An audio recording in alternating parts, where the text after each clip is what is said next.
Hello everyone, so we're working on a 7073 Bobcat today. This is the Kubota V2003 Turbo, about a 50 horsepower 4-cylinder Kubota here. And this machine sat for over 10 years. We convinced the customer to let us try to take a crack at it. 2 other shops had worked on it. The motor had actually been rebuilt at about 2,000 hours and it's only got maybe 2,200 on it now. They took it to a shop and it had what they described as a knocking sound and said that the motor needed to be rebuilt. Well, after it sat in the barn, I went over to it and the customer allowed us to try to turn it over, and it turned over pretty free.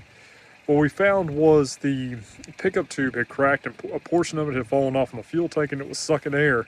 So we put it on a standalone fuel tank, elevated above the cab, just gravity feeding the injection pump, and after a lot of cranking, we were able to get it to fire.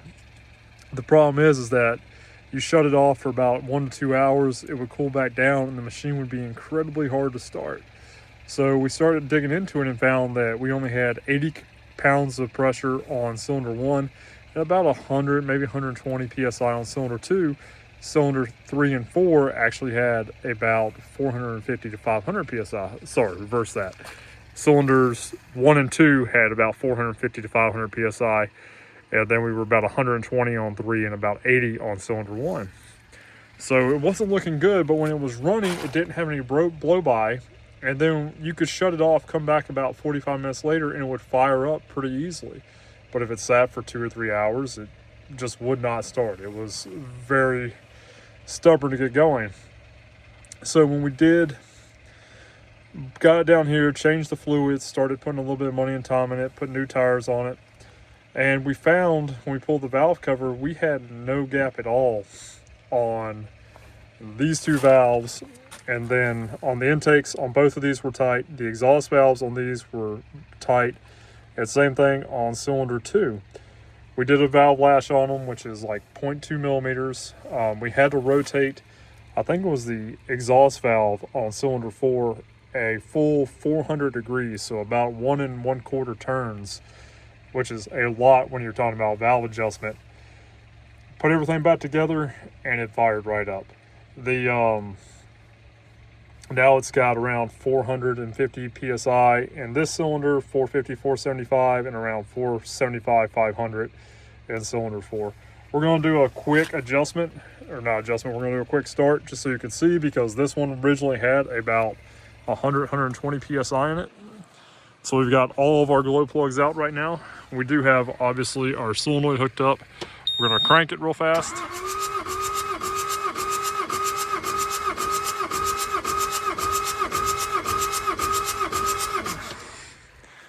And we're going to see where we're at now.